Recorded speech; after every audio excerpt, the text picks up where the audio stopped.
अत्यंत महत्त्वाची बातमी। लालबागच्या राजाची मूर्ती तराफ्यावर चढवण्यात अखेर यश आलेलं आहे। सकाळी 8 वाजल्यापासून मूर्ती तराफ्यावर चढवण्याचे प्रयत्न सुरू होते। रात्री 10:30 वाजल्यानंतर लालबागच्या राजाचं विसर्जन होणार आहे, अशी माहिती सुधीर साळवी यांच्याकडून देण्यात आली आहे। सकाळपासून समुद्राला भरती असल्याने विसर्जनाला उशीर झाला, असं सुधीर साळवी यांच्याकडून सांगितलं गेलं आहे।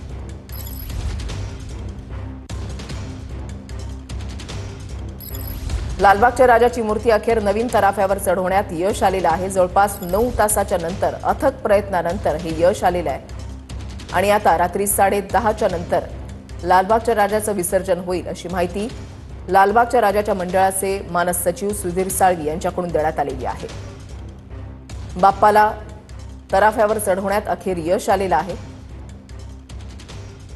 मंडळाचे कार्यकर्ते, अनेक यंत्रणांचा यासाठी प्रयत्न होता। सकाळपासून अथक प्रयत्न केले जात होते।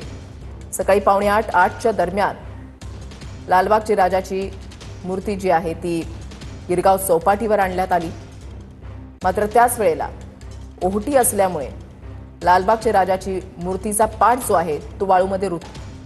लालबागचा राजा ज्या वेळेला तराफ्यावर चढवण्यात आला त्यावेळेचा तो क्षण आपण या ठिकाणी पाहताय आणि ज्या वेळेला बाप्पाला आता अखेरचा निरोप देण्याची वेळ आलेली आहे हे कळताच भक्ताचे अश्रू अनावर झाले। ज्या वेळेला आपल्या लाडक्या बाप्पाला निरोप दिला जातो त्यावेळेला गणेश भक्तांचे डोळे हे पाणावलेले असतात। साश्रू नयनांनी बाप्पाला निरोप दिला जातो आणि हे ते 2 क्षण आपण म्हणावे लागतील। विसर्जन रखडलेले आहे। 9 तासापासून लालबागच्या राजाला तराफ्यावर चढवण्याचे प्रयत्न होत होते, मात्र ज्या वेळेला ज्या क्षणाला लालबागच्या राजाला तराफ्यावर चढवण्यात यश आलं त्यावेळेला मोरया मोरयाचा एकच जयघोष आणि त्यानंतर भक्ताला अश्रू अनावर। कधी असं म्हणजे आम्ही नियोजन करतोय आणि होत नाही, असं होत नाही। ही जी भरती आहे ही भरती मला वाटतं आम्ही कोळी बांधव आमच्या सोबत सगळे अनेक वर्ष, जवळजवळ 24 वर्ष या विसर्जन सोहळ्यामध्ये सहभागी होतात बद्वार पार्क मधले।